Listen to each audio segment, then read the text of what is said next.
Namaskar. My name is Vishal Mehra. Welcome to the 21st episode of the Indian AdGeek, the show where we obsess over the beautiful nonsense that is modern advertising. Today we've got a special double act, a man and the agency he built. Joining me is Adam Ferrier, one of Australia's leading consumer psychologists and founder of Thinkerbell, the independent creative company where marketing science meets hardcore creativity, or as they like to call it, measured magic. In just a few years, Thinkerbell has gone from ambitious indie to one of the most awarded agencies on the planet, topping global creative rankings and sitting on the podium at Campaign Global Agency of the Year Awards. Oh, and they've topped Best Ads Global Agency rankings for 5 years running, in case you were keeping score. A tiny bit of Southern Hemisphere chaos in a very global room.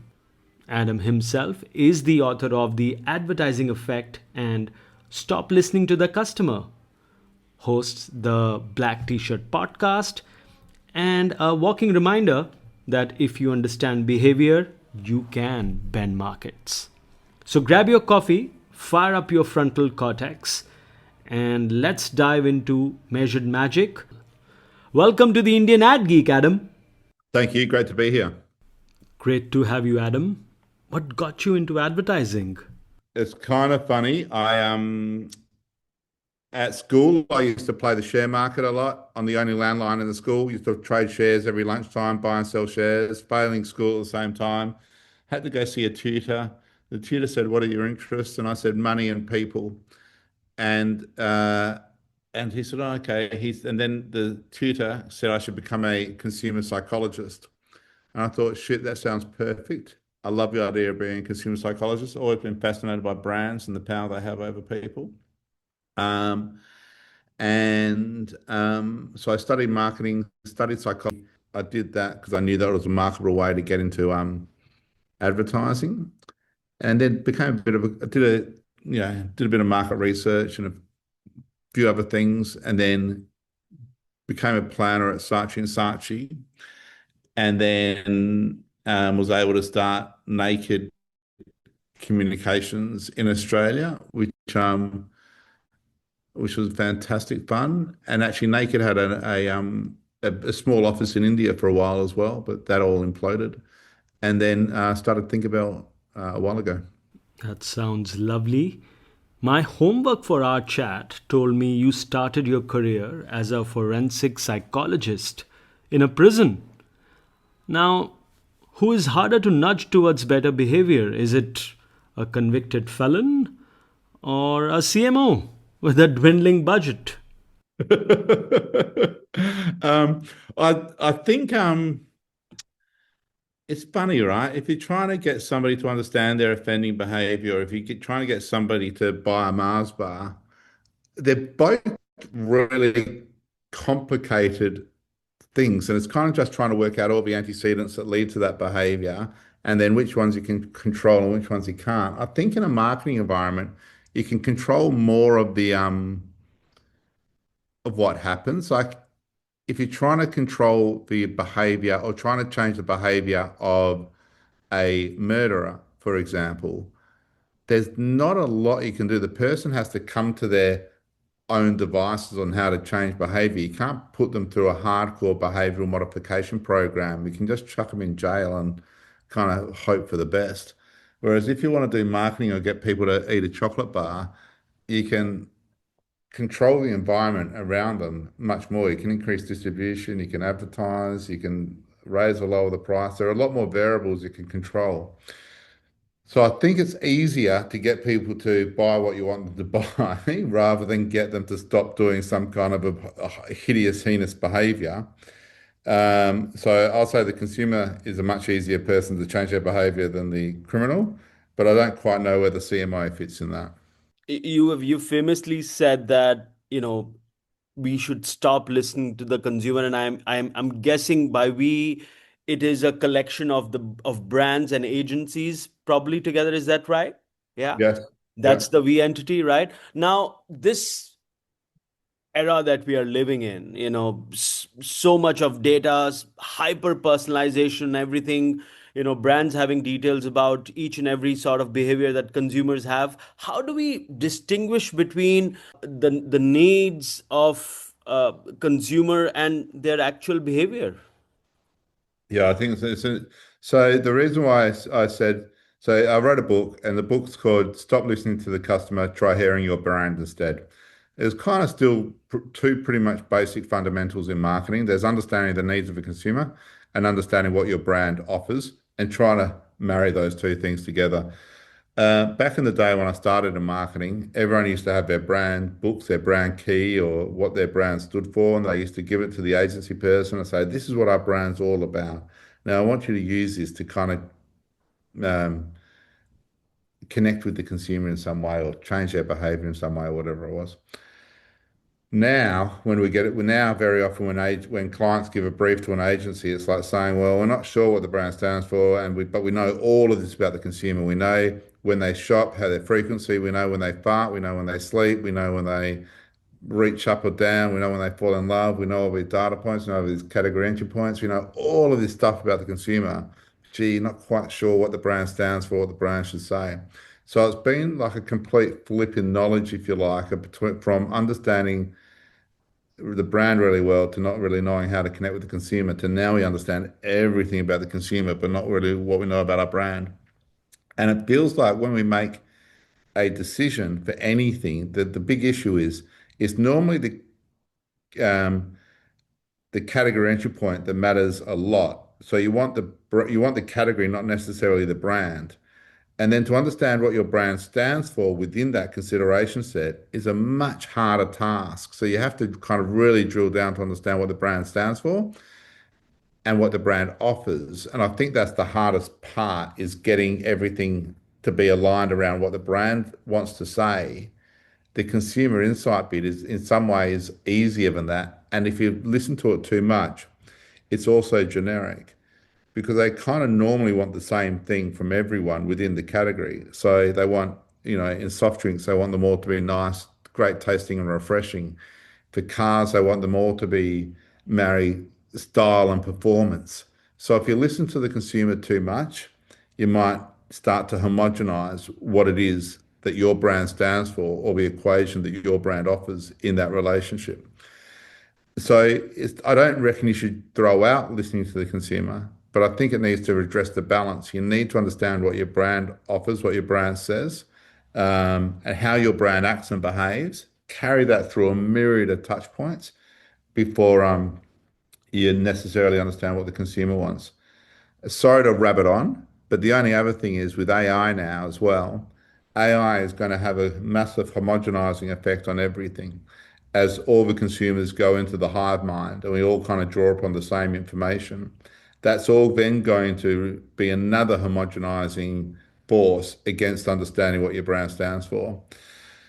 So it's really incumbent on marketers now to make sure they understand the brand, but also how it acts, how it behaves in every single touch point. And it's getting harder and harder to operationalize that and resist the homogenizing force of A, the consumer, and B, the hive mind, which is AI. That reminds me of what Steve Jobs once said. He said sometimes customers themselves don't know what they need till the time you tell them. Yeah, Adam. there's those famous quotes that exist over time, all the time, like, with Henry Ford and Steve Jobs, and recently Rick Rubin said, he would never do testing on. He said, "Fuck the consumer," like, I don't. He doesn't care what they like or don't like. It doesn't come into his equation at all when he's kind of creating good music. But I think the forces of the consumer insight are, I wouldn't say evil, but they're creepy. They just seep into marketing decisions all the time, and they're omnipresent. And so you've really got to understand what your brand stands for, and it's hard. And it's hard to operationalize that. And if you're a CMO, it's hard to get your entire marketing team to understand what the brand stands for, let alone your entire business. So that's where we're putting a lot of our focus at the moment as an agency. Adam, you prioritize brand experience over employee or customer experience. Why is the external brand the the most important driver for internal culture, according to you? I don't know if it's the most important force. It just needs to be the same force, is how I'd say it. So, um, it used to be a brand used to have a product and then you advertise it on the telly.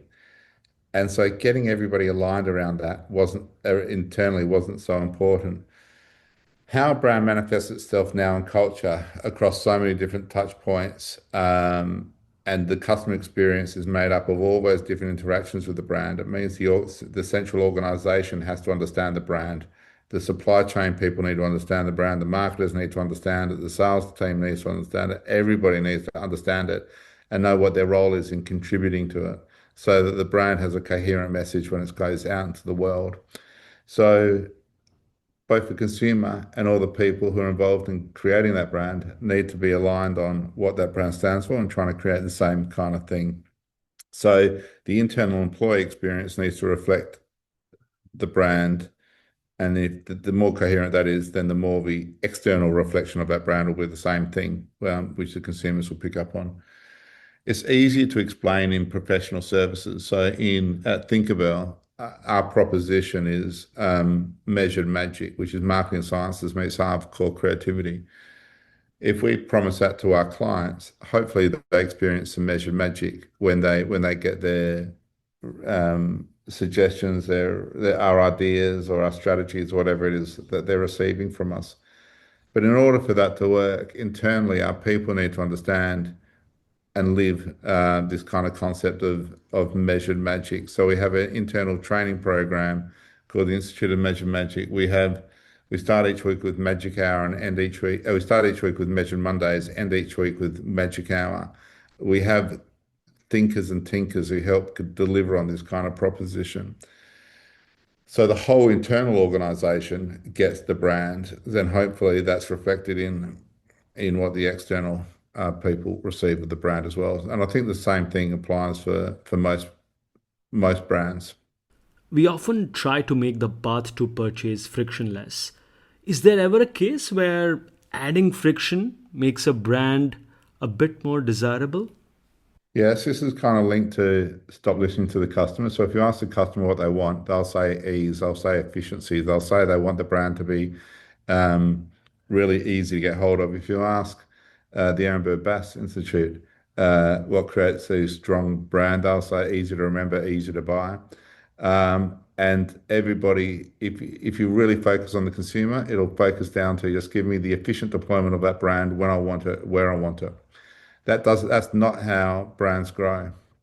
To create mental availability, it means you have to create friction by getting people to think about that brand, for example. So ads which interrupt your moment is friction, whether that be an outdoor ad or an ad on social media or a TV ad. That ad is a little bit of friction in and of itself. But then if you take that a little step further and you make people put a bit of effort into something, so if you're IKEA and you make people drive to the store, or if you're Apple and you make people kind of constantly update their dongles or whatever it is, that friction helps people put in effort into the brand. And the more effort you put into a brand, the more you value that through something called the effort paradox. The more effort there is, the more you value it. It's the same reason why if you put effort into a dinner party or if you carry a child for 9 months, and no matter what comes out after carrying that child for 9 months, you're going to love it because it was a pain in the stomach to carry it for 9 months. So the more effort you put into things, the more you value it. So although consumers say they want something efficient and easy delivered to them, the truth of the matter is if you make them drive out for miles, if you make them wait a little while, if you make them co-create the thing, put some effort into it, then they'll value it more. It's a really good, clear example, I think, of how listening to the consumer can rob your brand of value. The biggest brands, some of the biggest brands in the world, whether it be IKEA or Apple, and many others, they they make you put effort into the purchase. Things like scarcity and all that kind of stuff as well also work in the same kind of way. They make you value it more. Yeah, I had a guest on the podcast couple of weeks now. Well, I think maybe a month or so back. Anand Sharma, he runs a design consultancy in UK, and he was telling me something similar, that you need to make consumers work for it. And he was giving an example of Hermes. He usually works with luxury brands, so that was the example he gave me. And yeah, it's quite interesting because all your life in your career, I mean, I'm talking about myself and being an advertising executive, you keep hearing about how you need to make things easy for the customer to consider your brand, to make that process easier. And suddenly you hear all this alternative thinking, and it really makes you think, wow, yeah, I mean, why not? And you apply it to yourself, and there are so many brand experiences and products that you really want, or you've had, and you've had to work for it, and you're Yeah. like, yeah, I value that a bit more actually. Yeah, so imagine that let's imagine you put this content behind a paywall and you made people pay for it. They'll enjoy the experience of listening to this podcast more than if they just got it for free. The hard bit is to get people to put the effort in. So in order to get people to put the effort in, your brand proposition has to be incredibly strong. So it kind of comes back to the stronger your brand is, the more desirability you can create, then the more, so three brands we've used so far, Hermes, IKEA, and Apple, three really, really, really strong brands that are now in a position to make people put some effort in to be able to get hold of their brands. The other interesting thing I think is marketers have still grown up believing that it's a passive communications landscape and that you talk at people. And you don't have to talk at people. You can co-create your product with them. And the more input they have, the more they'll value it. There's a fantastic professor called Professor von Hippel who talks about Professor von Hippel at MIT.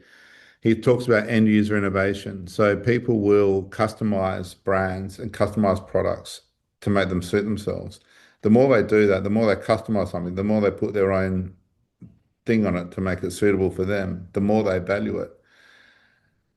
But along the way, marketers get confused and think, oh, fuck, that's about individualization, or we have to let people have their own individual stance on it. It's not, you don't then do the customization for them because that robs it of a value. But you get them to allow them to have their input, allow them to put the effort in to create the brand or to co-create the brand they want to end up then consuming.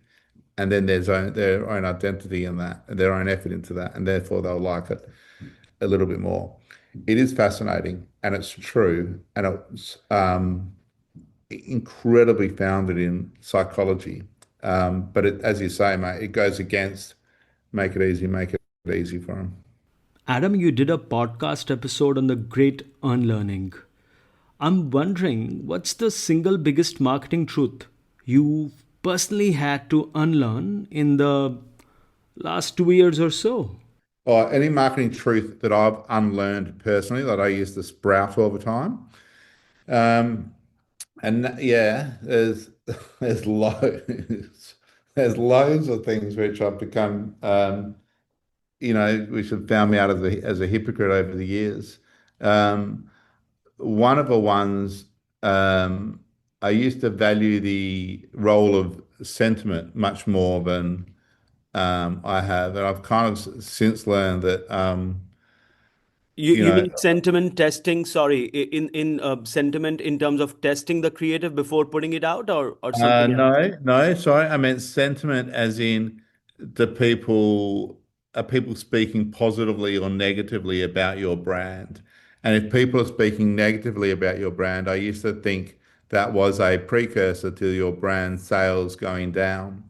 But I think what we've found, what the research shows, is that the more they're talking about your brand, irrespective of what they're saying, then the more sales go up. So salience tends to trump meaning, meaning that, the more people are aware of it, the more we're talking about it, the more sales tend to go up. And now you can push that thought quite a bit. And so if there's PR issues or something and people are starting to be negative about the brand, but the sales will often just keep on going up depending on what the negative attribute is. Um, and if you can look at share prices and correlations of PR disasters, and it kind of feels like the PR disasters are very rarely, if ever, leading to sustained share price collapse. And so, Samsung at one stage 10 years ago were having the phones were exploding on planes and exploding in people's pockets and all that kind of stuff. The share price kept on going up. Even closer to home, an airline an Australian airline that will remain nameless, there aren't many, was going through a few PR disasters. And as they were, the share price it had kind of ups and downs, but it's been going up for quite a few years. And so, and I don't know, I haven't looked at the Volkswagen and the diesel emissions scandal, but that'll be interesting. Maybe, oh, it's gone down, has it? You're showing me it's down. So, okay. Is it still down? And Well, maybe I mean, the that, Chinese are eating the uh, breakfast, lunch, and dinner for Europeans, right? So, okay, right.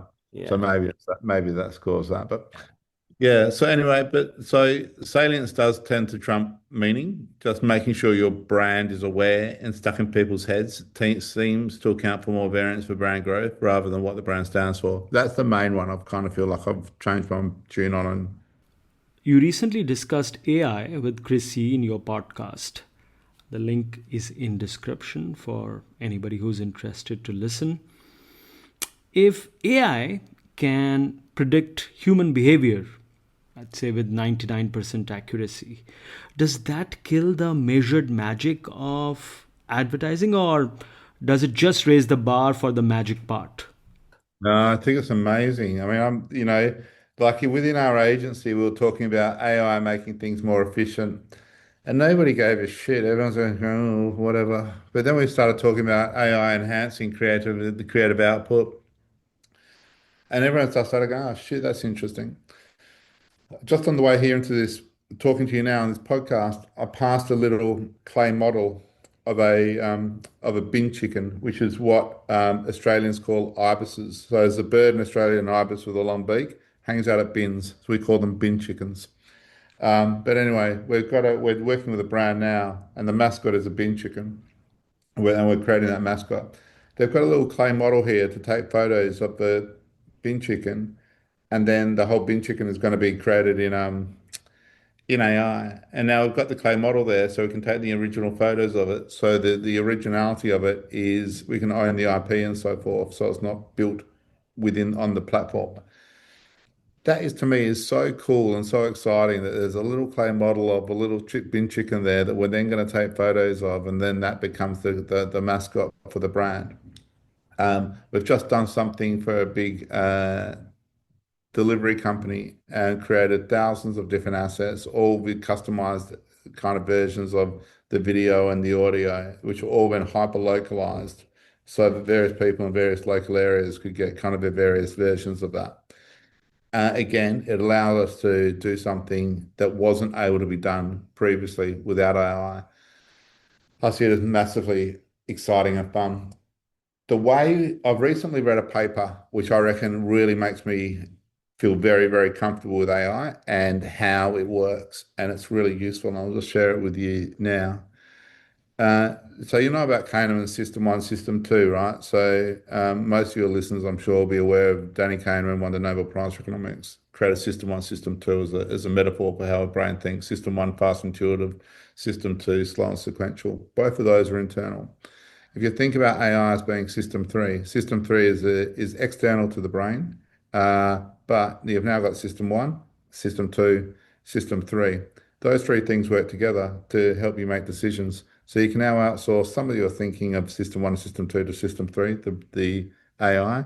You can also surrender to the AI, which is not quite as good. So you can just forget about thinking for yourself and put it into there, or you can use it deliberately to get it to do tasks for you to help you make good decisions and good executive function decisions.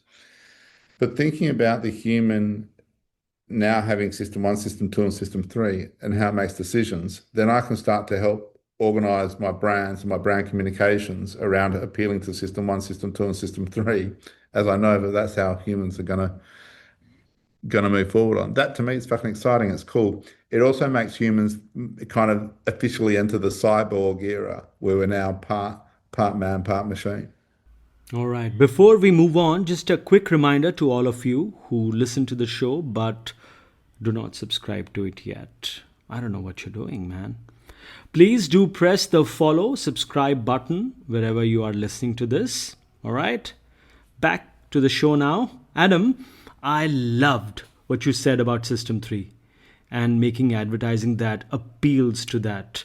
As human beings, we all think of ourselves as rational people, but in reality, most of our decision making is emotional, right? And that reflects in the advertising that we consume and brands create for us. Who do we make advertising for? The third guy comes in, System 3. I'm not sure how emotional he will be, right? No, He's going no. to be rational as fuck, right? And then you'd be like, how will I create this piece? Like, who do I appeal to? Should I talk to the algos and be very rational and tell all the features of my product straight away, right?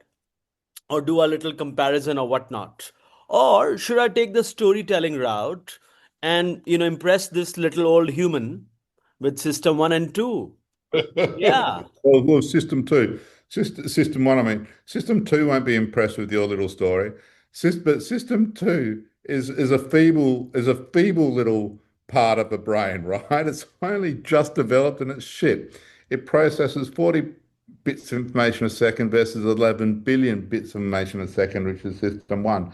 So system one in the bot has maybe got the partner it needs to make better decisions, and maybe it's now got its equal, if you like. But I think the consequences of the decision will still lie with the human. So the human will still have to feel good about the decisions they make, and what drives the human will still ultimately win. So the human will still want to feel cool. They'll still want to be fashionable. They'll still want to look sexy. They'll still want to find a mate, succeed in life, be demonstrative, live a big existence. So ultimately, I think the end result, the consequences will still lie largely with system one, but maybe they can make better decisions because their system two part of a brain has been bolstered by the bot, who's going to be a better partner. So, don't know, but this is like the first conversation I've had like this, and so we're just riffing off the moment here. But even this conversation is kind of cool, right? That's interesting shit. Absolutely. I read about this very interesting piece of work Thinkerbell did some time back. You helped launch a streaming service in Australia with clothes designed for not moving so people can actually binge watch. Tell me, what's the most interesting campaign you have been a part of? I'm proud of solving the problems as opposed to the actual campaign. I think I'm proud of the clever thinking. The campaign you're talking about was launched during COVID. So that was a new streaming service in Australia. We wanted to create a campaign to get people to stream on this particular service more. So we created a brand of clothing called inactive wear. So instead of active wear, it was inactive wear, so you could binge on the couch. We did that with a clothing partner called The Iconic, who's the biggest clothing distributor, online clothing market or whatever you call it in Australia. So they created the clothes. It became a bestseller for them. So they made lots of revenue out of it. Binge kind of got the clothes for free. They're kind of a promotional thing. So that's a really cool idea because within that ecosystem, everyone won because Binge created lots of attention. They were able to offer these cool looking clothes to people for free. So people joined the streaming service. The Iconic got to sell this range of clothes that didn't exist before called inactive wear, and they made good margins and business out of it. Lowly old Thinkerbell got to do something really cool in the world and put that out there and had a cool idea. So just on that particular one, I love the shape of the problem, the shape of the solution. a lot. So yeah, yeah, I'm very proud of that. But there's loads of stuff I like. That was a very cool idea indeed. We were talking about emotions and rationality and such things. The Indian market is famously chaotic and highly emotional. How does the measured magic framework hold up in a culture that often defines Western psychological models? Don't know. It's a good question. I've done a fair bit of work in India, and it's a weird market because it's both highly intelligent and yet highly creative. And so you get a lot of discussion that you want to cut short because it's just at the end of the day slowing things down. But because the discussion is really good, it kind of feels hard to know. I'm talking about the internal processes. It's hard to know when to cut it short because it feels like there's lots of really good conversation, intellectual curiosity, really creative. Dial both of those up, then it becomes hard to know when to make a decision or when to cut it short. Maybe having maybe measured magic fits that model really well, and evidence-based creativity in kind of saying, well, this is what the evidence says. Unfortunately, though, there is also the argument to be made that you can mount an argument for just about anything these days. I don't know. I don't know. I'll spin out of India a sec and go to New Zealand. We opened in New Zealand a while ago, and the reason why we opened in New Zealand is Australia, I reckon, is quite a practical market. Like we still have lots of hardcore retail messaging, and the whole economy was built off mining basically and exploiting natural resources and stuff like that.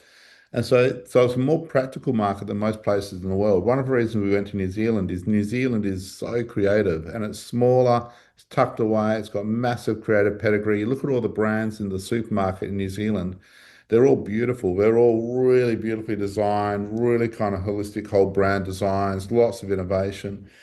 And we wanted to go there to kind of go to New Zealand to kind of increase our creative muscle, if you like, and increase our creative flex and think, well, if we can build a good agency in New Zealand, when the bar of creativity is so high, we can succeed anywhere.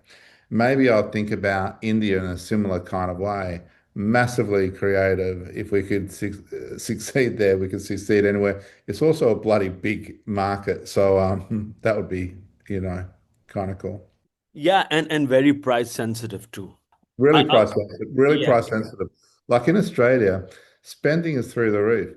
We have this massive K-shaped economy, but the price, it costs about um, $18 now for a piece of steak for just a piece of steak in a restaurant. I shouldn't really mention this as you know what? That might be really culturally insensitive to take out. No, no, no. It's all right. There are many Indias within India, Adam. So Really there are lots of people who eat steak. Don't worry. Okay. It costs about $18 for a piece of steak, which is fucking crazy. The market is very price sensitive, and I know you take a lot of interest in behavior science. Now, from your perspective, especially when a market is very price sensitive, I mean, should we lean more into value? I mean, I know that's the obvious answer, or maybe premiumness to win the revenue war. And maybe this question I'm coming from the marketing untruths we were talking about some time earlier, right? There's so many different ways to answer your question. There's a very good consultancy now called the Intangibles. And that whole business is built off the insight that the most of the value now for any kind of business is in intangible assets versus tangible assets. And the intangible assets is where all the emotion is, and back to what we were talking about earlier, it's kind of where people are willing to pay for stuff. The really interesting thing about building a brand with high intangible value versus let's just call it tangible or rational value is that the footprint that that product plays on the earth is much smaller. So if you create a milk brand and sell that milk brand for $1, then that happens. If you create this really desirable, really cool type of milk that everybody wants, and you charge $10 for that same milk, and it's exactly the same milk, but you now charge $10 for it. That means you've got now got $10 kind of swirling for the economy versus $1 swirling for the economy. But the price the earth has to pay or the cow has to pay for that same product is exactly the same. So the more intangible value you can create, then in some ways the better it is for the environment, for the world, because there's less resources needed to create that value. And it's also, I guess, obviously the more profitable the business can become. I can't speak to India, but in Australia, you're seeing the premiumization of every single category that's happening. Maybe in response to overconsumption, maybe in response to squeeze margins, but I don't think it's a consumer. I don't think the consumer's out there saying, "I want to pay more for my ice cream." I think that they will because it'll give them more pleasure or whatever it is. Um, but like the cheapest to the most expensive in most categories now is probably 10x, and that's amazing. It used to be the cheapest versus the more expensive. You're looking at, yeah, like two or three or whatever, but it's just crazy. So then, is it better for a brand to be famous or be meaningful, Adam? Definitely better to be famous. So you'll have a better business model if you're famous rather than if you're meaningful. But I don't think the good news about that is they're not mutually exclusive at all. So you can be both meaningful and famous, or you can be famous and whatever.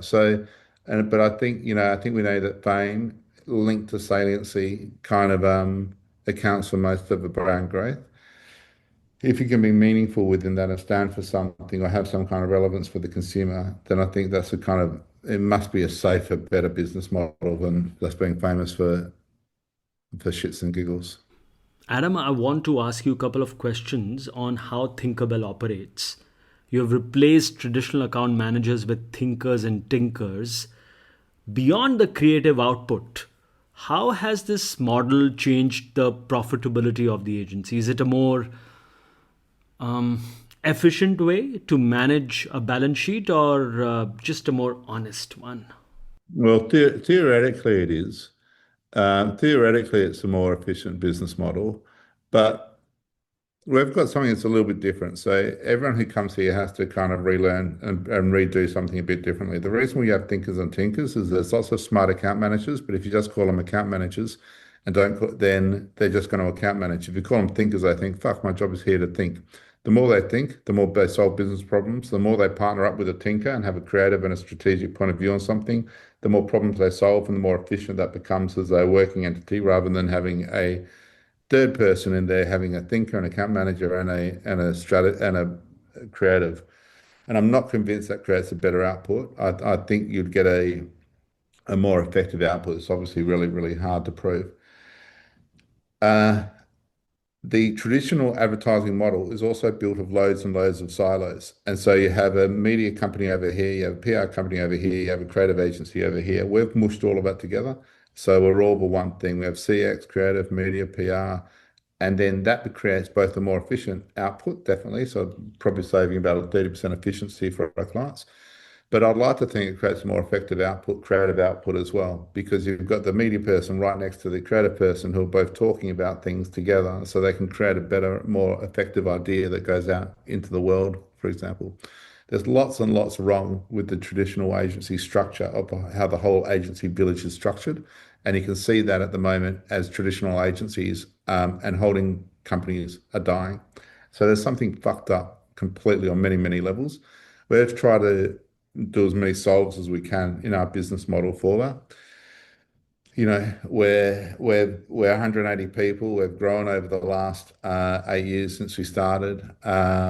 We're profitable. We had a very strong culture. We do lots of really good creative work. So I'd like to think that lots of these things we've implemented are working quite well. There is an issue though. There is a major issue, and that major issue is kind of technology and in particular AI and AI adoption, and that is going to reshape the industry in a major kind of way.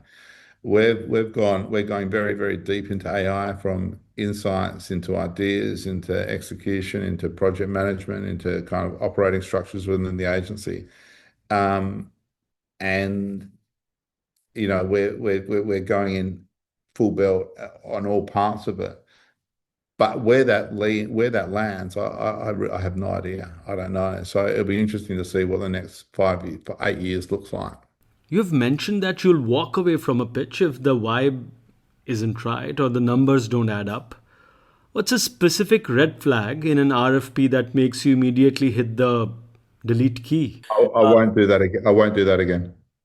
So, No, I'm would you like joking. to Sorry, talk about that? that was a No. joke. Oh, okay. Um, yeah, of course I would. Of course we would. We're not right. We're not the right agency for everyone, and not every client is right for us. And I still like to think that it's much about a cultural fit as it is anything. And we've got a bunch of really creatively driven people who work here, who have their own kind of moral compasses and so forth. And so, we try to work with the right brands so we think of the right fit for the company.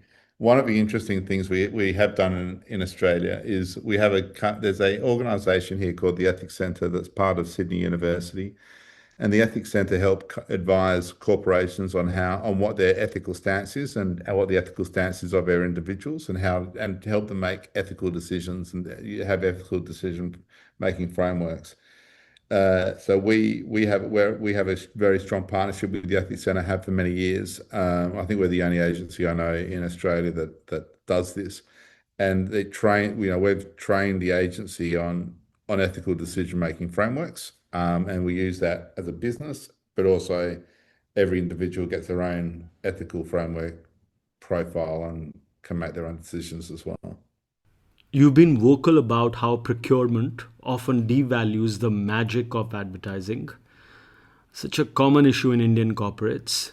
How do you pitch measured magic to a procurement officer who only cares about the measured part and thinks magic is a line item they can cut?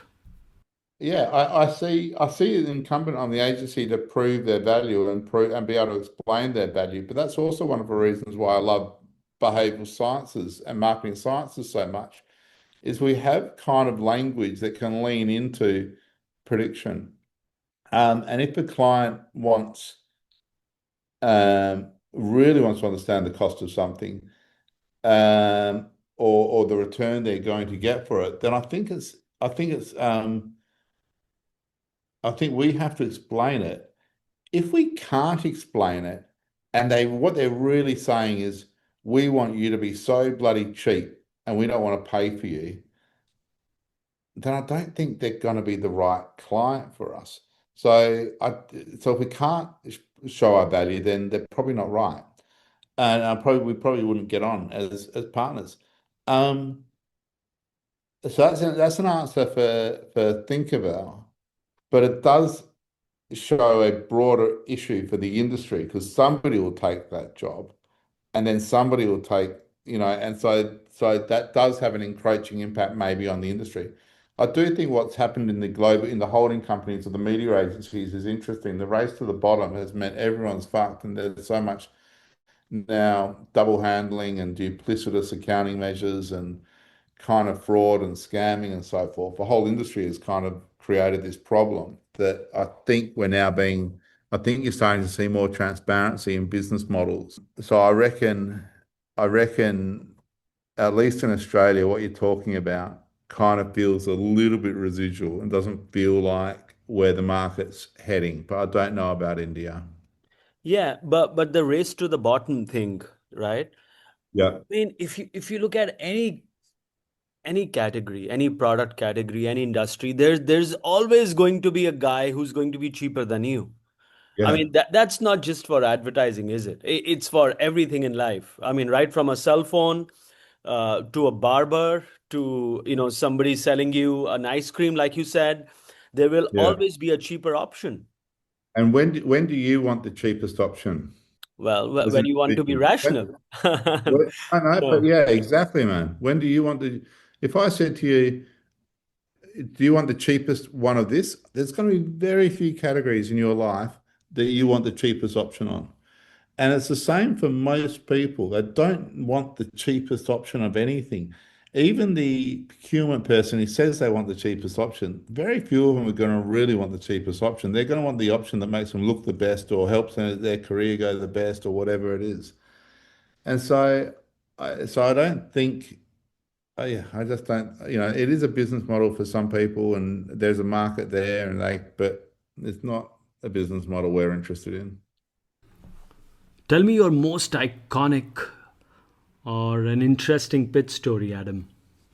I like talking about the pratfall effect a lot. The pratfall effect is basically the more if somebody perceives you as rather competent in the first place, if you fuck up in some way, they'll perceive you as even more competent. So if a brand shows its blemishes or shows its downside, people lean in and like that brand even more. And so there's a behavioral economist, Baba Shiv, who wrote a paper called Too Good to Be True, How Blemishing Leads to Blossoming. And he was talking about deliberately blemishing your brands. It's all based off this thing called the pratfall effect, which was a study done in the 60s. And in the study in the 60s, they had a man try out for this is all leading to my pitch story, by the way. So it's a bit long, a bit convoluted, but I'll get there. And so I had a person in this study in the 60s, and he was trying out for a radio show in this study. And he was getting all the answers right, a radio quiz show, a bit like Slumdog Millionaire. But anyways, answering all the questions and getting them all right in one scenario. In the other scenario, he was getting all the questions wrong. He then in this study, he then spills coffee all over himself. And then what happened was the people had to rate whether they think this person will be good for the quiz show or not. In the scenario where he was getting all the questions right and he spilled coffee all over himself, their rating went even higher, thinking this person's going to be perfect for the quiz show. They're amazing. In the person where he was getting the questions wrong and he spilled coffee all over himself, their rating went down even further and thought this person's going to be terrible. And so basically what the study shows is if people think you're relatively competent and you screw up, then they think you're going to be even more competent. That's the study I've known about for some years. A few years ago, I was pitching for a large organization and they asked if I wanted a coffee and I said I'd have a coffee. And then when I was pushing the coffee to my mouth, somebody moved the table and it jerked my leg and I ended up spilling coffee all over myself and it apologizes. I'm sorry, I'm sorry, I'm sorry. And it's kind of all of that came true. And then we ended up winning the account and that was amazing. And so that's kind of I love that pitch story because it proved really, really emphatically this piece of science. Yeah, now I know. Now I know the secret. Now I know Yeah. what I'm going to do in my next pitch, Adam. The other thing on that, so I didn't plan on spilling the coffee on myself, but I did plan on getting the coffee in the first place because there is something it's related to the effort paradox. The more effort you put into something, the more you value it. So if somebody asks you for a coffee, say yes because you're getting the client to put effort into you by going and getting your coffee and giving it to you. And so if anyone ever asks me for a copy, I'll always say yes. It's a small way of getting them to put effort into me and therefore valuing me a little bit more. That's a really interesting way to look at it. Yeah. Hmm. And you were talking about blemishes and in the first half of the conversation, and it was I was thinking of so when you read Indian poetry, especially the romantic poetry, it talks a lot about the moon, and it talks about moon in such a way that the moon is so beautiful because it has so many blemishes, Ah, and there's a connection there, right? Because it's considered to be one of the most beautiful things and it has blemishes, and that's why it's valued even more because it's not perfect. yeah, And yeah, and yeah. kind of what you were saying. That's beautiful. I love that. Thank you for sharing that with me. It reminds me a little bit of the sun and the moon and the yin and yang and all of that kind of concept of Jung, and the kind of the idea of two opposing forces coming together to create a greater whole. A lot of this is about um, accepting your weaknesses or accepting your blemishes, and it's that kind of stuff which is where your true authenticity lies. So, and we've now started seeing that as well in automation and robotic design. They're purposely putting blemishes into things because if something's perfect or um, veneer thin, then it's too good to be true, and people distrust it. So we trust the moon. We like the moon. The moon's good. And we like those blemishes, as opposed to that horrible sun. Thinkerbell won the Vegemite business after they had been with their previous agency for over 7 decades. In that pitch, did you focus on the risk of staying the same or the risk of changing? And how do you sell change to an iconic legacy brand, Adam? We did have a free run, right? So JWT was is an American. JWT had the account, which none that brand no longer exists anymore, right? It's gone. WPP killed it. Um, they had the account for many years. Vegemite was owned by an American company, got bought by a local company called Bega, who's an Australian company, and so they said we can now talk about Australia. We can now talk about the fact that Vegemite's Australian again. So we want to be able to talk about Australia in some way. And we said cool. And so they ran the pitch, and the pitch was, let reignite our passion for Australia, or something like that, or let people know this is an Australian icon. Um, and then then we were trying to work out what it is that why Australians liked Vegemite, liked the taste of it, and what it meant. And so we went and spoke to a taste expert who was also a cultural anthropologist at Melbourne University, and this person was telling us that taste is a cultural construction, and the taste of lots of various kind of hero products in various markets reflect something about the culture or something about will reflect something about the climate, about the culture, about how people behave. There'll be a logical reason as to how that brand got created. And so as we walked away understanding that Vegemite was a cultural construction, we wanted to work out what the taste of Vegemite was, and then we kind of linked it back to Vegemite just tasting like Australia. It was kind of very weird, very kind of you couldn't quite put your finger on it, and various other kind of attributes. And so we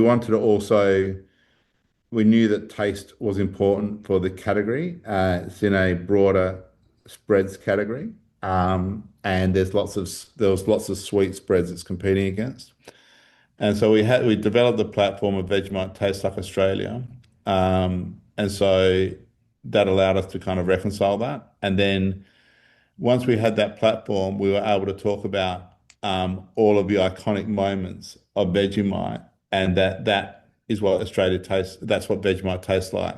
So we launched with these kind of funny ads. So which one of them, the one I remember most was tastes like punching a shark in the face in the middle of a surf comp, which is what a famous Australian surfer did during a surf competition in Jeffreys Bay in South Africa. He got attacked by a shark and punched in the face, and the shark went away.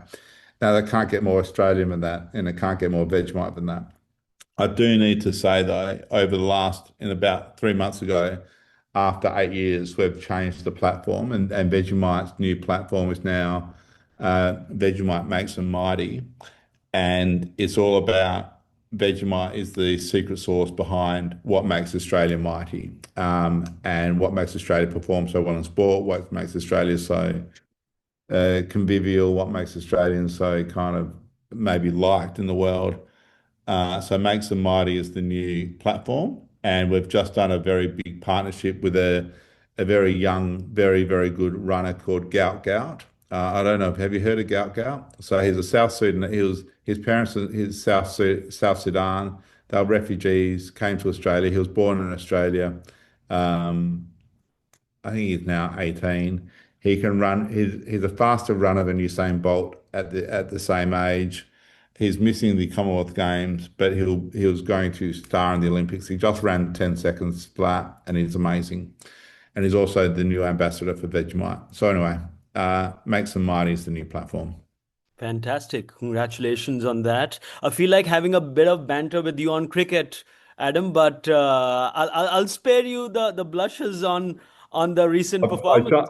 I just got tickets this morning for the 150th centenary match, which is Australia versus England celebrating 150 years, which is in March next year at the MCG. So if you come out for that, come out for the match. It is Australia England, but that might have interest to you. I don't know, but I'll see you there.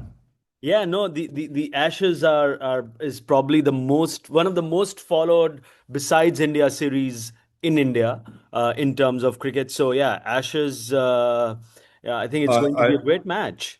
Yeah, I saw a game at is it Wankhede Stadium in Mumbai? Yeah, yeah. So, do you ever link your agency fees to the client's growth or fame metrics? Yes, And we or do. do you find the value-based pricing too messy for the marketplace that you're in right now? Yes, we do. Both of those. That's good questions, man.